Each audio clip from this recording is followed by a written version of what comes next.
아버지 하나님, 오늘 밤도 한 주간 동안 피곤한 몸을 이끌고 기도의 자리에 나왔습니다.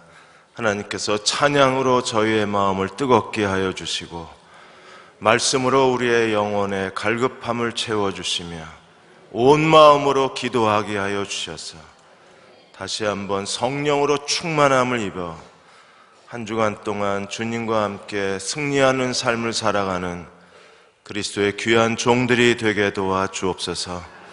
성령께서 저희 안에 기도의 갈급함을 더하여 주시고 기도의 힘을 북돋아 주시고 전심으로 기도할 수 있는 이 밤이 되게 도와주셔서 기도 가운데 주의 얼굴을 뵙게 하시고 기도 가운데 주의 응답을 받게 하여 주시고 기도 가운데 주님의 뜻을 깨달아 하는 저희 모두가 되게 도와 주옵소서.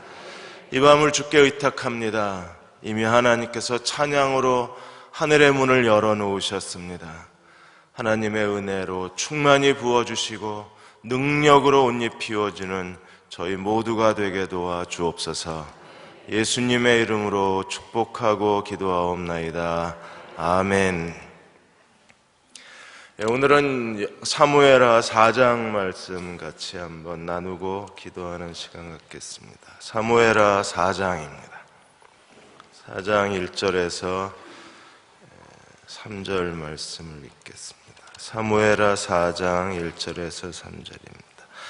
사울의 아들 이스보셋은 아브넬이 헤브론에서 죽었다함을 듣고 손에 맥이 풀렸고 온 이스라엘이 논란이라. 사울의 아들 이스보셋에게 군 지휘관 두 사람이 있으니 한 사람의 이름은 바하나요 한 사람의 이름은 레갑이라. 베냐민 족속 부에롯 사람 림몬의 아들들이더라. 부에롯도 베냐민 지파에 속하였으니 일찍이 부에롯 사람들이 깃다임으로 도망하여 오늘까지 거기에 우거함이었더라. 아멘. 어제가 어버이날이었습니다. 그래서 인구보건복지협회에서 한국인의 전통적 가정에 대한 가치관이 어떻게 변화하게 되었는지 1466명을 대상으로 모바일 설문조사를 했습니다. 대한민국 기혼 남녀 가운데 44.6%가 부모하고 떨어져 사는 게 가장 바람직하다고 대답을 했습니다. 이제는 자녀가 부모를 모시고 살아야 된다는 전통적 가치관에서 점차 사람들이 벗어나고 있는 거예요. 장남이 모셔야 된다, 아들이 부모를 모셔야 된다는 과거의 가치관에서도 이제는 아들, 딸 구별 없이 경제적 여유가 있는 자녀가 부모를 모셔야 된다. 44.4%입니다. 그러니까 과거에 우리가 알고 있던 가부장적 제도, 전통적 가치관, 이게 다 새롭게 가치관이 변화되고 있는 거예요. 그리고 부모와 함께 살면 좋은 점이 무엇인가? 74.7%가 아이를 믿고 맡길 수 있어서 좋다 그랬습니다. 그럼 정작 본인들은 나이 들어서 자식의 자녀를 맡아줄 수 있느냐? 절대 안 된다고 대답했습니다. 76.7%가 자기는 나이 들어서 노인이 되면 절대로 자식의 자식을 맡지 않겠다고 했습니다. 가치관이 변화되어져 가는 이런 현상 속에서도 그리스도인이 하나님을 믿는 믿음의 가치관도 크게 달라져 가고 있어요. 우리가 전에는 어떤 사람이었는데 구원받은 이후에 어떤 사람으로 살아야 되는가, 이 삶의 가치관이 바뀌어져야 되는데 구원받은 이후에도 전에 살던 가치관 그대로 살아가는 경우가 많이 있어요. 이런 현상에 대해서 갈라디아 5장 16절 17절에서 이렇게 말합니다. 내가 너희에게 이르노니 너희는 성령을 따라 행하라. 그리하면 육체의 욕심을 이루지 아니하리라. 육체의 소욕은 성령을 거스리고 성령은 육체를 거스리나니 이 둘이 서로 대적하므로 너희가 원하는 것을 하지 못하게 한다고 했어요. 구원받기 전에 우리는 무엇으로 살았습니까? 육체의 소욕을 따라. 구원받은 이후에 우리는 과거의 삶의 태도와 가치관에서 벗어나야 돼요. 우리는 새로운 가치관과 새로운 삶의 태도를 배워야 합니다. 무엇을 따라 살아야 되나요? 성령을 따라 행하라고 했습니다. 육체의 소욕을 따라 사는 사람들은 갈라디아 5장 19절에서 21절까지 보시면 육체의 일에 대해서 목록을 우리에게 설명하고 있는데, 음행과 더러운 것과 호색과 우상 숭배와 주술과 원수 맺는 것, 분쟁, 시기, 분냄, 당짓는 것, 분열, 이단, 투기, 술 취함과 방탕함, 그와 같은 것들이라. 이게 왜 위험합니까? 이런 일을 행하는 사람들은 뭐라 그랬어요? 하나님 나라를 유업으로 받을 수 없다 그랬습니다. 오늘 사무엘하 4장에서 이제 사울의 가문이 끝나요. 그리고 사울의 아들 이스보셋, 그리고 요나단의 아들 무비보셋에 대한 이야기가 나오고, 이제 사울의 가문의 문이 닫힙니다. 이 사울의 가문의 마지막 장면도 여전히 육체의 소욕을 따라 사는 사람들이 이 사울의 가문의 이스보셋을 살해하고, 그리고 무비보셋이 어떠한 사고로 그가 절름발이가 돼서 이 사울의 가문의 후계자에서 제외되는가를 오늘 본문에서 설명하고 있어요. 그리고 사울의 가문의 모든 후계자들이 다 죽고, 그리고 다윗 왕국이 5장부터 시작이 되어져 갑니다. 우리는 이 사울의 가문의 종말을 구하는 데 있어서 그 사울의 가문의 종말을 가져오는 사무엘하 1장에서 4장까지의 내용을 보면서 철저하게 계산적이고 이기적이고 뭔가 자기가 원하는 것을 얻기 위해서 육체의 욕심을 따라 행하는 사람들이 걸어온 길을 우리에게 보여주고 있고, 다윗은요 그런 사람들에 대해서 하나님의 주권을 업신여기고 하나님의 주권을 모욕한 사람들을, 다윗은 그들을 다시 처형시키면서 하나님 나라를 확장해 가고 있는 것을 우리들에게 보여주고 있어요. 오늘 우리는 이 시대에서 육체의 소욕을 따라 사는 사람인지 아니면 성령을 좇아 행하는 사람인지 진지하게 자기 자신을 돌아보아야 할 것입니다. 이번에 세월호 사태로 인해서 드러나는 많은 사실들이 있는데, 그 중에 하나가 해양수산부가 갖고 있는 전속 고발권이라는 게 들춰졌어요. 이 전속 고발권이 뭐냐면, 이거 해양수산부만이 갖고 있는 고유의 권한입니다. 예를 들어서 A라는 업체가 면허에 예정된 코스 외에 다른 코스를 운행을 했을 경우에 그 코스를 이탈한 벌금이 최대 2천만 원입니다. 그런데 해수부에서 이걸 검찰이나 경찰에 고발을 해야만 경찰이 수사를 해요. 해수부가 이걸 고발을 안 하면 경찰이 수사를 못 합니다. 그러니까 나라가 아무리 여러 가지 해운법에 대한 법을 제정을 해도 정부의 제한 조치를 어겨도 경찰이 벌금형이나 가서 수사를 못 합니다. 해수부가 경찰에 고발을 해야만 경찰이 수사를 할 수 있어요. 이걸 전속 고발권이라고 합니다. 이게 1984년부터 해수부가 전문 분야이기 때문에 해수부에게 좀 고유의 권한이에요. 이 고유의 권한을 가지고 지금까지 해수부가 이 업계들에게 영향력을 미치고, 그리고 해수부가 업계하고 결탁했을 가능성을 보고 있는 겁니다. 우리도 인간이기 때문에 어쩔 수 없이 육체의 소욕을 따라 살아갈 수밖에 없어요. 이건 본능이고 운명입니다. 구원받지 못한 사람들은 육체의 소욕을 이겨낼 수가 없어요. 거스릴 수가 없어요. 육체의 소욕에 매여서 종노릇할 수밖에 없습니다. 왜요? 이게 죄의 법이고 인간의 법이기 때문에. 그러므로 오늘 사울의 가문의 마지막 뒤청소하는 사람들, 사울의 가문에서 하나님의 복수의 대행자가 된 사람들, 다윗을 대신해서 다윗의 복수를 대행해 주는 사람들은 전부 육체의 욕심을 따라 행하는 사람들이었어요. 그런 사람들을 다윗이 다시 그들을 즉결 처형하고 그들을 제거함으로써 이 땅에 진정한 하나님 나라를 세워가는 거예요. 오늘 본문에 세 가지 중요한 사건이 있는데, 첫째로 4장 1절에서 7절까지 이스보셋이 살해를 당합니다. 아브넬이 죽었다는 소식을 듣고 이스보셋이 어떤 상황이 되었어요? 4장 1절에 손에 맥이 풀렸고 온 이스라엘은 놀랐습니다. 손에 맥이 풀렸다는 것은요, 완전히 주저앉아 버린 겁니다. 이스보셋은 절망에 빠졌어요. 왜? 지금까지 아브넬만 믿고 살았는데, 아브넬이 사울의 집을 세웠는데, 아브넬에 의해서 이스보셋의 정권이 유지가 됐는데, 아브넬이 죽자 그대로 이스보셋이 주저앉습니다. 그리고 온 이스라엘은 이 아브넬의 피습 소식으로 인해서 당혹감과 두려움에 빠지게 돼요. 그리고 이제 사울의 집과 이스라엘의 미래에 대해서 크게 혼란스러워하게 됩니다. 이런 상황을 틈타서 4장 2절에 사울의 아들 이스보셋에게 군 지휘관 두 사람이 있는데 한 사람의 이름은 바하나, 한 사람의 이름은 레갑. 이 바하나하고 레갑 두 군대 지휘관이 이스보셋을 살해를 합니다. 이 사람들은 어떤 사람이었어요? 베냐민족 속 부에롯 사람 림몬의 아들이었어요. 부에롯 사람이 어떤 사람이냐면 여호수아 9장에서 기브온 족속이 이스라엘을 속이고 이스라엘과 더불어 평화 조약을 맺었던 기브온 족속 네 족속 중에 한 족속이 이 부에롯 족속이에요. 그러니까 이들은 이방인으로서 평화 조약을 통해서 하나님의 약속의 언약의 백성에 가담한 사람들입니다. 그들이 다시 배신을 하는 거예요.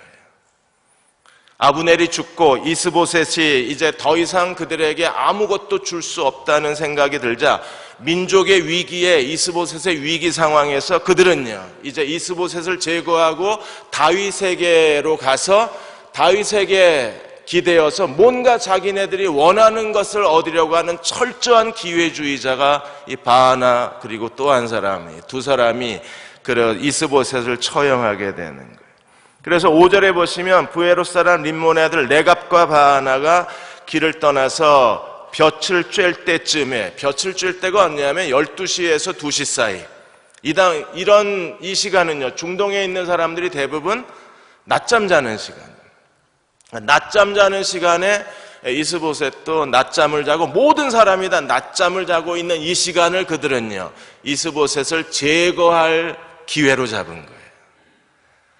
그러니까 언제 죽여야 될지를 그들은 고민을 하다가 모든 사람이 다 낮잠 자는 시간을 기회로 잡았습니다.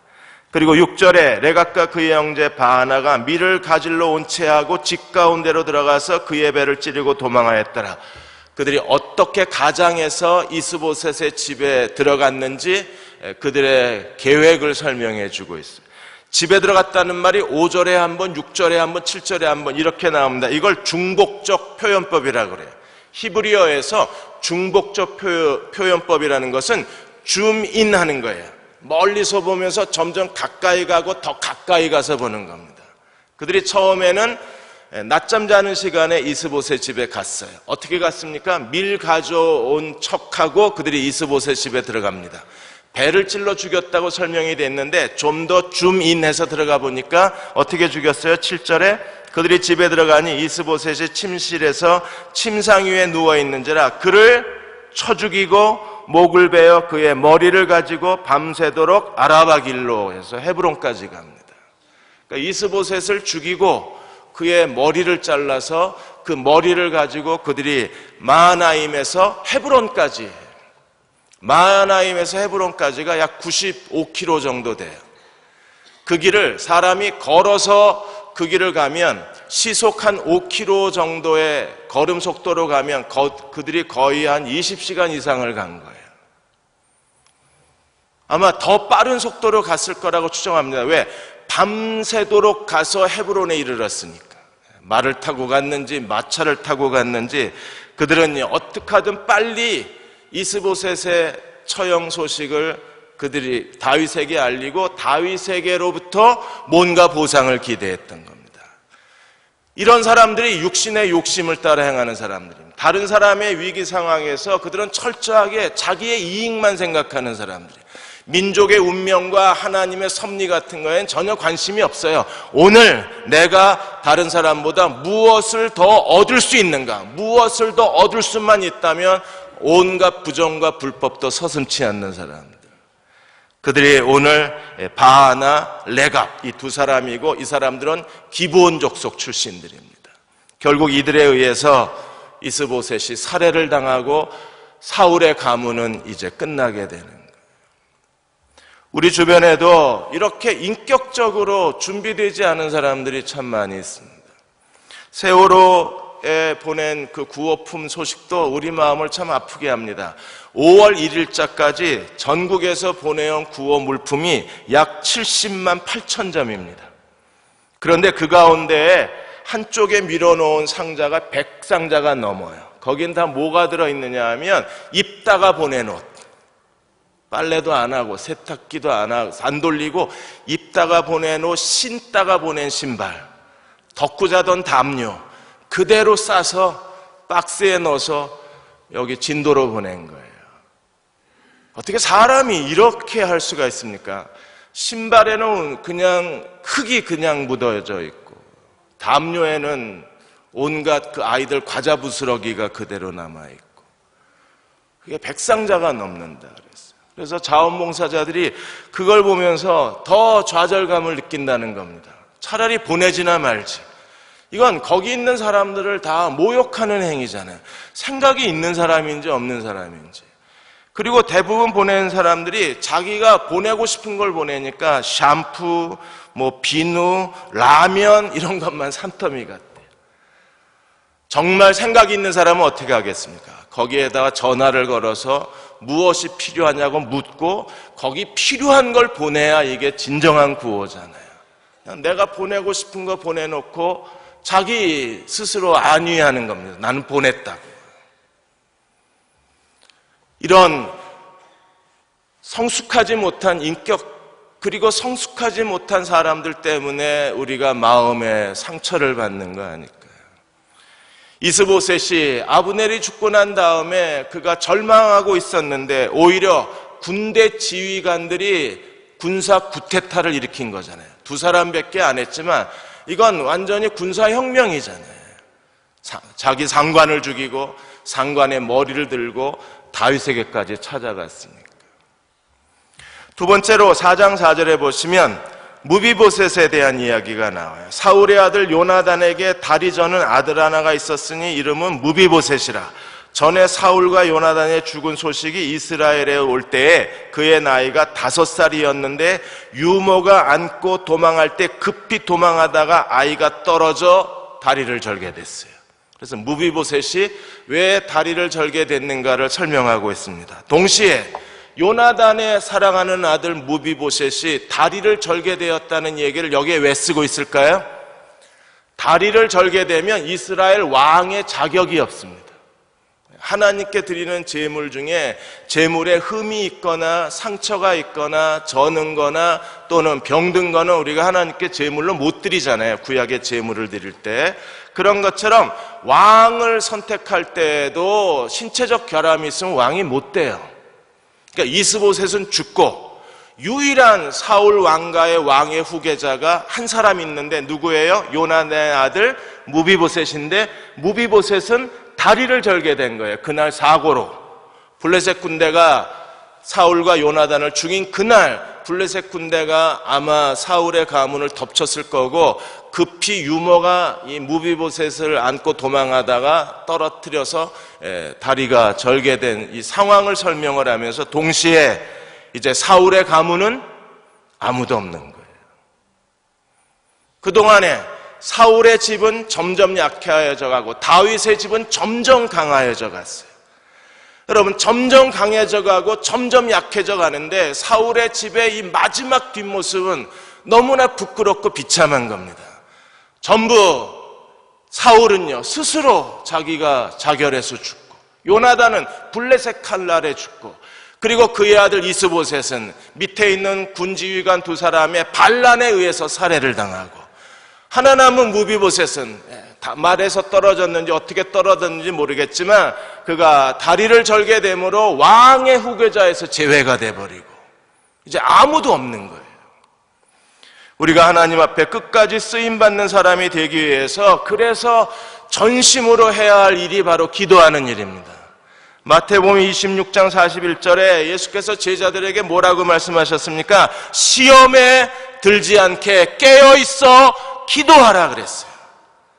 사자는 우는 사자와 같이 삼킬자를 두루다니며 살고 있는 이 시대 가운데 우리가 시험에 들지 않으려면 사울은요 단 한 번의 잘못된 결정과 선택 때문에 아말렉을 다 진멸하라고 하는 여호와의 명령을 버림으로 자기 인생만 버린 게 아니라 자기의 아들들 요나단, 이스보셋 인생까지도 다 사울 때문에 하나님의 심판을 받게 되고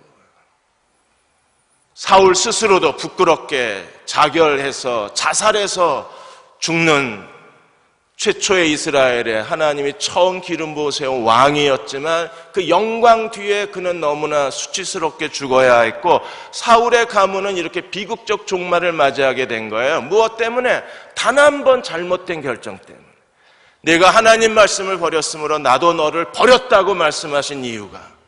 그러므로 오늘 우리도 시험에 들지 않게 하나님 앞에 끝까지 쓰임 받으려면 어떻게 해야 합니까? 항상 기도하여 깨어 있어야 돼요. 깨어 있어 기도하라. 마음의 원이로되 육신이 약하다 그랬어요. 우리가 스스로 하나님 앞에 기도의 자리로 더 나아가야 할 이유가 여기에 있는 거예요.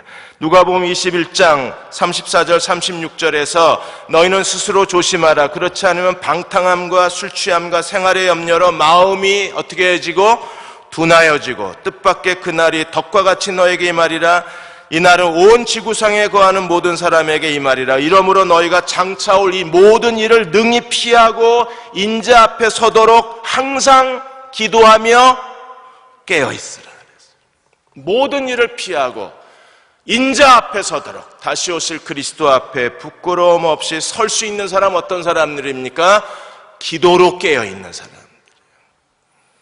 오늘 밤 나오신 여러분뿐 아니라 대흥의 모든 가족들이 항상 하나님 앞에 기도로 깨어있는 종들이 되셔서 다시 오실 그리스도를 영광 가운데 맞이하게 되시기를 주의 이름으로 축원합니다. 그 믿음이, 그 기도의 열정이 이 시대에 필요한 거예요. 어느 한 목사님이 한 교회 자매로부터 이메일을 받았습니다. 자매는 이메일에서 솔직하게 이렇게 자기 신앙에 대해서 썼어요. 어려서부터 너무나 가난한 집안에서 태어났기 때문에 가난이 지긋지긋했답니다. 그러던 어느 날 예수 믿으면 복 받는다는 얘기를 듣고 혹시 예수 믿으면 자기가 이 가난에서 벗어날 수 있지 않을까 하는 기대감을 가지고 예수를 믿기를 시작했어요. 교회 생활에 성실했습니다. 심지어 새벽 기도까지 나아가서 하나님께 복을 달라고 기도를 했습니다. 그런데 오랫동안 기도하고 하나님께 구해도 하나님께서 복을 주시지 않는 거예요. 삶은 점점 더 어려워지고 가만히 쳐다보니까 예수 안 믿는 사람들이 더 잘 사는 것 같더랍니다. 그래서 목사님한테 인사나 드리고 떠난다고, 목사님 제가 지금까지 믿어봤는데 교회가 말하는 것, 그리스도인들이 말하는 것 전부 거짓입니다. 저는 이제부터 하나님 믿지 않겠습니다. 그래서 목사님이 그 자매에게 답장을 썼어요. 자매님, 하나님을 잘못 알고 계십니다. 하나님의 사랑을 제대로 알았다면 불평하지 않으셨을 겁니다. 하나님은 오늘도 우리의 기도를 들으시고 그 기도를 응답하기를 원하시는 분이십니다. 그러나 자매님이 기도하는 방법이 잘못된 것 같습니다. 이렇게 기도해 보십시오. 그리고 마태복음 6장 33절을 써줬어요. 너희는 먼저 그의 나라와 그의 의를 구하라. 그리하면 이 모든 것을 너희에게 더하시리라. 더하시리라의 빨간 줄을 쳐줬어요.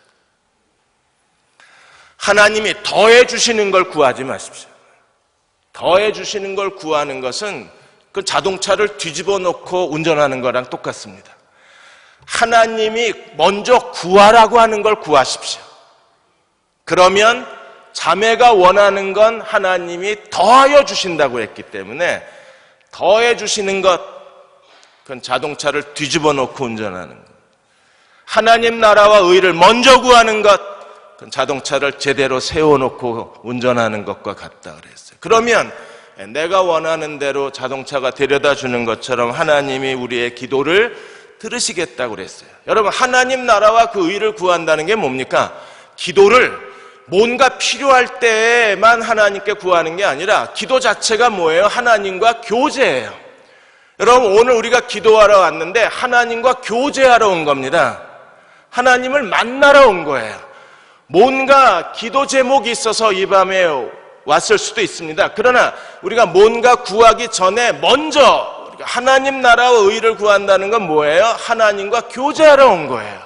그분 앞에서 그분의 얼굴을 배웠고 그리고 주님의 사랑과 임재 안에 있으면 주의 임재하심이 내 마음에 평안을 더하여 주시고 주의 얼굴을 배우는 것만으로도 내 마음에 기쁨이 넘치는 겁니다.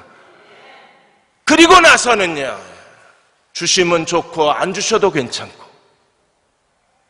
기도에 대한 정의를 잘못 내리고 있는 거예요. 기도를 내가 필요한 것을 얻는 어떤 한 주술적인 그런 수단으로 생각을 하는데, 그거보다 한 단계 더 높아요. 기도는요, 하나님과 교제하는 거예요.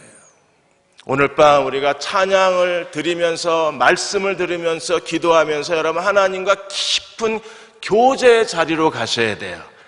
그래서 하나님의 임재를 느끼고 주의 얼굴을 쳐다보면 내 마음에 여기 올 때에는 걱정과 근심이 많았지만 우리가 찬양과 말씀과 기도 속에 주의 얼굴을 배우는 순간에 내 마음의 모든 염려는 사라지고 내 마음의 기쁨과 평강이 넘칩니다. 감사가 넘칩니다. 그리고 기도할 때 하나님이 응답해 주시는 거예요. 저도 올라오기 전에 한 형제가 저한테 계속 문자를 보냈습니다.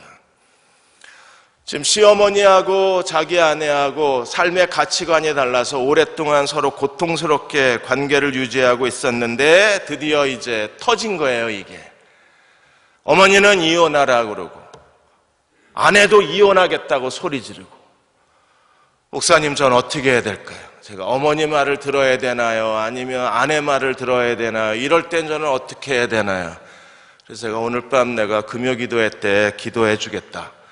하나님의 인도하심을 찾자. 무거운 마음으로 저도 올라왔습니다. 근데 같이 찬양하는 동안에, 하나님 말씀을 전하는 동안에, 다시 주님의 얼굴을 배우는 동안에 저는요, 그 염려했던 마음이 사라져버리고 제 마음에 다시 성령이 주시는, 하나님의 임재가 주시는 거룩한 기쁨이 넘칩니다. 이때부터 기도하는 거예요. 그러면 하나님께서 하나님의 뜻을 선명하게 보여주시고 우리가 무엇을 해야 할지를 하나님이 지시해 주시고 우리가 순종만 하면 하나님 기적을 행하시는 거예요. 마지막으로 세 번째, 4장 8절에서 12절까지 다윗이 헤브론 신앙, 여전히 다윗은 헤브론에서 헤브론의 언약, 헤브론의 영성, 헤브론의 신앙을 가지고 스스로 자신을 다스리고 그리고 하나님이 다윗 왕국을 세워가시는 거예요. 4장 8절에 헤브론에 이르러 다윗 왕에게 이스보셋의 머리를 들이며 아뢰되 왕의 생명을 해하려던 원수 사울의 아들 이스보셋의 머리가 여기 있나이다.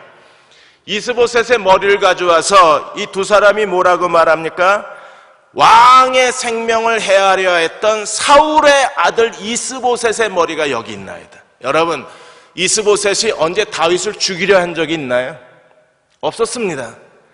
사울의 집과 다윗의 집 사이에 계속 분쟁과 갈등과 경쟁이 있었지만 이스보셋은요, 다윗을 죽이려고 한 적이 없어요.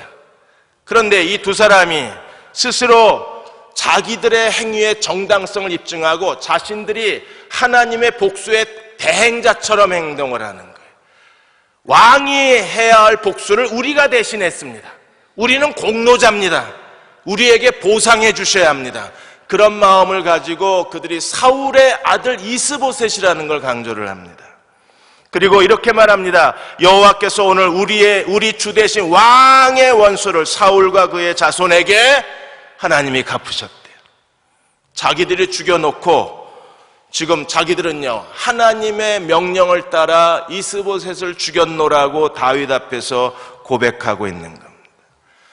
그들은 이렇게 행동하면 다윗이 기뻐할 거라고 생각을 했어요. 여러분, 이게 육신적 소욕의 사람들의 사고방식입니다. 그들은 아직도 다윗을 이해를 못하는 거예요. 다윗은요, 하나님 주권적인 사람이기 때문에 인간의 욕심, 그런 육신적 성향, 사람의 기본적 감정과 가치관을 따라서 행동하는 사람이 아니잖아요. 하나님의 주권적인 사람이었기 때문에 다윗은요, 지난 10년, 13년 동안 광야에 도피하는 동안에 그는 한 번도 사울에 대해서 불평하거나 사울에 대해서 원망한 적이 없어요. 왜? 하나님의 사람이었기 때문에.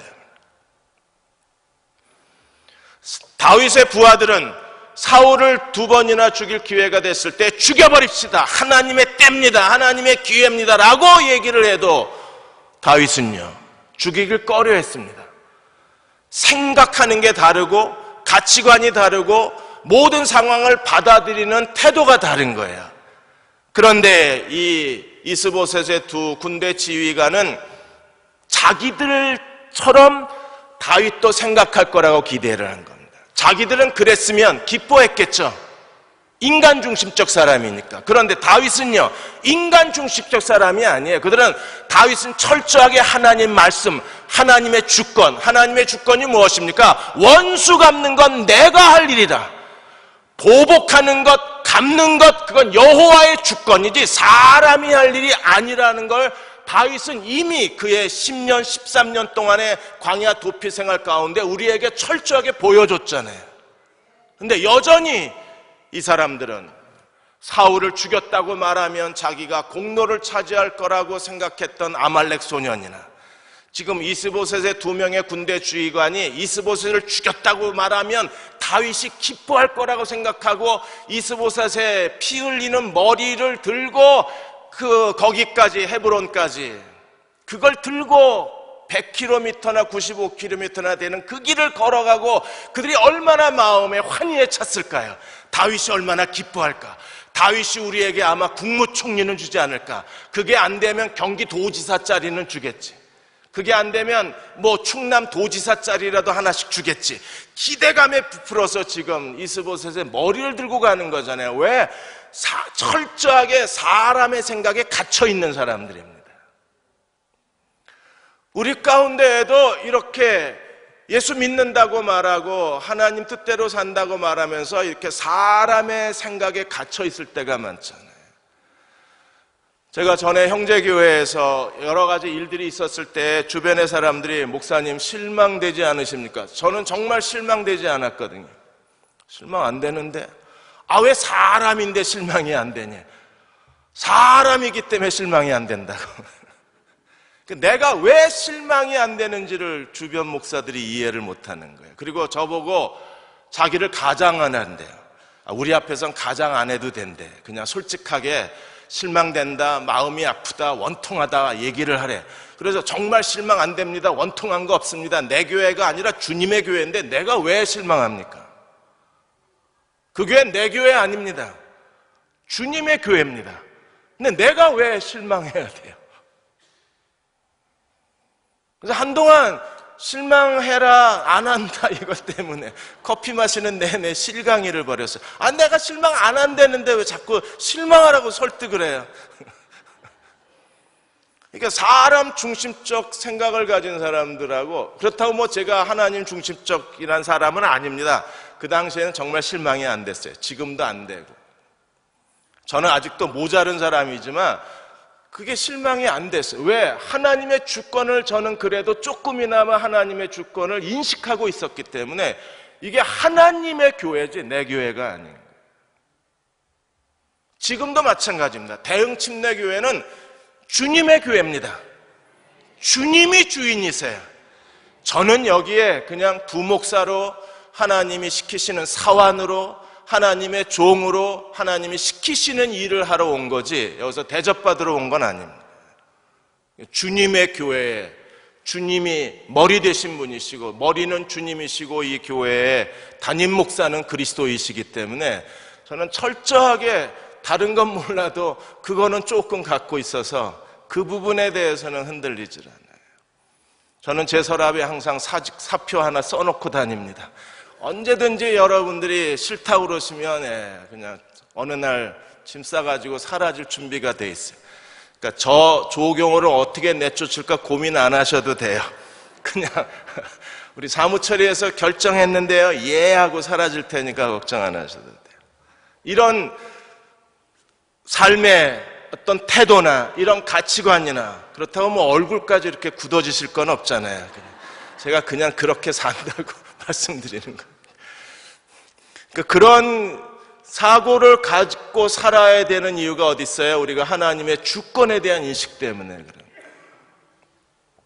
우리가 해야 될 일이 뭐예요? 하나님 가라 그러면 가고 오라 그러면 오는 거죠. 철저하게 우리에게 뭐만 있어야 돼요? 복종만 있어야 되는 거죠. 그런데 지금 이 두 사람은요, 자기네들이 뭔가 대단한 일을 한 것처럼 생각하고 다윗 앞에 와서 자기들이 행한 일에 대해서 우쭐거리며 얘기를 하는 거예요. 그리고 자기네들이 하나님의 뜻을 수행한, 그리고 하나님의 일을 완성한 하나님의 복수의 대행자처럼 얘기를 하는 겁니다. 9절에 다윗이 뭐라고 그랬어요? 다윗이 부에롯 사람 림몬의 아들 레갑과 그의 형제 바하나에게 대답하여 그들에게 이르되 내 생명을 여러 환난 가운데 건지신 여호와께서 살아계심을 두고 맹세하노니. 다윗 보십시오. 철저하게 그는 하나님의 주권을 기억하고 있잖아요. 주권적 신앙이잖아요. 지금까지 여러 환난에서 하나님이 다윗을 어떻게 하셨습니까? 생명을 건져내신 하나님이세요. 이 말은 거꾸로 하면 니들 도움 필요 없다는 겁니다. 왜? 나를 도우실 수 있는 분은 하나님이시기 때문에. 그리고 10절에 전에 사람이 내게 알리기를 보라 사울이 죽었다 하며 그가 좋은 소식을 전하는 줄로 생각하였어도 내가 그를 잡아 시글락에서 죽여서 그것을 그 소식을 전한 가품으로 삼았거늘. 누구 얘기예요? 사울은 자살해서 죽었는데 내가 죽였다고 하면 아말렉 소년에 대한 얘기입니다. 그래서 다윗이 어떻게 했어요? 하나님의 가품, 벳소라. 하나님의 소식에 대해서 좋은 소식처럼 갖고 왔는데 그것은요, 정말 나쁜 소식이었어요. 그래서 거기에 대한 하나님의 보복으로 다윗이 그 소년을 처형을 시켰어요. 기억하고 계시죠? 우리가 하나님 앞에서 이런 하나님의 주권을 인식하고 산다면 우리는 모든 일에 하나님께 의탁하는 법을 배워야 합니다. 이 사람들의 도움을 의지할 필요가 없는 거예요. 다윗이 그걸 기뻐해야 될 이유가 없어요. 왜? 하나님의 때에 하나님이 일하실 것을 알았기 때문에. 그래서 이 두 지휘관이 이스보셋의 머리를 가져온 거에 대해서 다윗은 분노하는 겁니다. 지난번에 안산제일교회 고은 목사님 얘기를 한번 전해드린 적이 있었는데 이분이 간증이 많으신 분이십니다. 고향에 내려와서 요양 중에 있는데 마음에 절망감이 가득 찼어요. 젊은 사람이 이렇게 결핵을 앓다가 내 인생이 어떻게 되나 미래가 불안을 했습니다. 그런데 김 집사님이라는 분이 자기가 읽던 성경책을 이 고은 목사님에게 가져다 준 거예요. 그분이 사리온에서 피난 나오면서 폭격에 맞아서 이 성경책 껍데기는 다 불타버리고 알맹이만 갖다 전해주셨는데 공습 중에 파편이 오른손에 맞아서 오른손이 기능이 멈춰버렸어요. 그러니까 오른손을 쓰지를 못하십니다. 그럼에도 불구하고 열심히 교회 다니면서 많은 동네 사람들을 도와주셔서 동네 사람이 참 좋은 그 분으로 기억하고 있는 분인데 이분이 성경책을 들고 온 거예요. 그리고 고은 목사님에게 이렇게 말했습니다. 훈아, 네가 살아줘서 고맙다. 네가 구원받도록 정말 기도를 많이 했는데 내가 기도하다 보니까 하나님께서 너에 대한 계획이 있으신 것 같다. 생각해보렴. 한경직 목사님, 김창인 목사님, 조용기 목사님 전부 결핵을 앓다가 목사님이 됐다. 아마도 네가 결핵을 앓는 이유가 하나님이 너를 목사로 부르시는지도 모르니까 내가 이 성경을 줄 테니까 이 성경을 읽어봐라. 그리고 하나님이 뭐라고 말씀하시는지를 들어봐라. 나는 이미 눈이 나빠져서 시력이 나빠져서 성경책도 읽을 수가 없으니까 내가 이 성경책을 읽고 하나님의 부르심을 찾았으면 좋겠다. 그때 내가 왜 결핵을 알아야 되나 혼자 자기 자신에 대해서 절망하고 있었는데 이 김 집사님이 성경을 갖다 주고 한국의 유명한 목사님 한경직, 김창인, 조용기 목사님도 결핵을 앓았다고 그러고 너도 목사 될지 모른다고 그래서 성경을 펴고 부지런히 읽기를 시작한 거예요. 그렇게 성경을 읽다가 평생 자기가 그렇게 뜨겁게 성경을 읽은 적이 없었대요. 성경을 읽다가 하나님의 부르심을 확신을 하게 된 겁니다. 그래서 나중에 하나님 앞에 하나님이 자기에게 면류관 2개를 주시며 하나는 자기에게 전도한 윤 권사님 드리고 또 하나는 자기에게 성경을 주신 김 집사님에게 드리고 싶다 그랬어요. 하나님의 주권적 신앙에 하나님이 우리를 어디로 인도하시고 우리에게 어떤 뜻을 갖고 계신지를 찾아내고 그것에 순종하는 사람들. 다윗이 그런 겁니다. 지금 내 생명을 건지신 분은 하나님이시고 나를 향한 하나님의 뜻을 이루실 분도 누구예요? 하나님이시기 때문에 너희가 사울을 죽였다고 와서 얘기하지도 말고 이스보셋의 머리를 들고 와서 하나님의 뜻을 이루었다고 내게 말하지 말라는 거예요. 그리고 11절에 이렇게 말합니다. 하물며 악인이 의인을 그 집 침상에서 죽인 것이겠느냐. 그런즉 내가 악인의 피 흘린 죄를 너희에게 갚아서 너희를 이 땅에서 없이 하지 아니하겠느냐. 너희도 없어져라. 8절에 갚았다. 그리고 다시 10절에 갚음으로 삼았거든 11절에 갚아서. 하나님은 어떤 분이세요? 우리가 행한 대로 갚으시는 분이십니다. 그러므로 다윗은요, 이 이스보셋을 이 두 사람이 죽인 것 때문에 한번 또 위기를 겪는 거예요. 왜? 자칫 여론화돼 가지고 다윗이 이 사울의 아들 이스보셋을 죽였다는 잘못된 소문이 나기 시작하면요, 다윗은 또 한 번 문이 막히는 거예요. 아브넬을 죽여서 모든 사람이 다 오해를 하고 다윗이 위기 가운데 빠졌는데 아브넬을 마음을 다해서 국장을 치러줌으로 겨우 오해를 벗었는데 또다시 이스보셋이 또 죽은 겁니다. 사울이 이 군대 지휘관들을 매수해서 이스보셋을 죽였다는 소문이 나버리면 하나님의 일이 또 막혀버리는 거예요. 그러므로 이 두 사람을 죽여서 다윗이 어떻게 했습니까? 나는 이 사람들의 행한 일에 내가 가담하지 않았다는 걸 공개적으로 증거하기 위해서 이 사람들의 손발을 끊어서 헤브론 목가에다가 전시해 놓고 처형을 합니다. 왜 그렇게 해야 돼요? 그래야 자기의 진실이 사람들에게 알려질 수 있고, 실제로 그들이 행한 일은요, 사람의 복수기 때문에, 하나님이 하신 게 아니기 때문에. 사랑하는 여러분, 여기에 하나님의 뜻의 순환 법칙이 있는 거예요. 이 사람들은 인간적 욕심 때문에 죽였어요. 그리고 다윗은요, 하나님의 주권을 어긴 이 사람들을 다시 죽였어요. 그 소년하고 이 두 사람을 다윗이 다시 죽였습니다. 결과적으로 보면 이 사람들을 통해서 다윗은 사울의 집에 대한 예언을 이루신 거예요. 놀랍지 않으십니까? 이 사람들은 자기의 이기심 때문에 기회다라고 생각해서 다윗에게 뭔가 보상을 받자고 덤벼들어서, 그래서 아말렉 소년도 두 명의 군대 지휘관도 사울을 죽였다고 자기를 가장하고 이스보셋을 죽였는데, 다윗은요, 하나님의 주권을 어긴 거니까 이 사람들이 입으로 거짓말이라도 내가 사울을 죽였다고 말한 것 때문에 아말렉 소년을 처형을 합니다. 그리고 실제로 이스보셋을 침상에서 죽인 이 두 악인에 대해서 하나님의 주권을 범했기 때문에 다윗은 그들을 즉결 처형을 합니다. 그런데 결과적으로는요, 사울의 집에 대한 하나님의 예언이 이렇게 이루어지는 거예요. 그래서 하나님의 주권이 순환이 돼요. 인간의 행동, 하나님의 뜻, 다시 인간의 행동으로 순환이 되는 겁니다. 그러므로 오늘 우리가 하나님 앞에 해야 할 가장 중요한 일이 있다면요, 우리가 하나님 앞에 전심으로 기도해서 어떻게든지 하나님의 주권에 복종하는 그리스도의 종들이 돼야 돼요. 그렇지 않으면 믿음이 내가 원하는 걸 얻는 하나의 수단이 돼버려요. 여러분, 이건 유아적 신앙입니다. 좀 더 성숙한 신앙은요, 어떤 신앙이에요? 하나님의 주권을 알고 하나님의 주권을 인정하는 신앙이에요. 그래서 하나님의 주권을 함부로 침범하지 않는 거예요. 하나님의 주권을 건드리지 않는 거예요. 그것이 지난 광야 생활 동안에 오늘 사무엘하 4장까지 다윗의 광야가 다 끝나요. 여기까지 오는데 10년 내지 13년이 걸린 겁니다. 다윗이 광야 생활에서 우리에게 보여준 게 뭐예요? 철저하게 하나님의 주권에 겸손함과 믿음으로 복종하는 삶을 보여줬잖아요.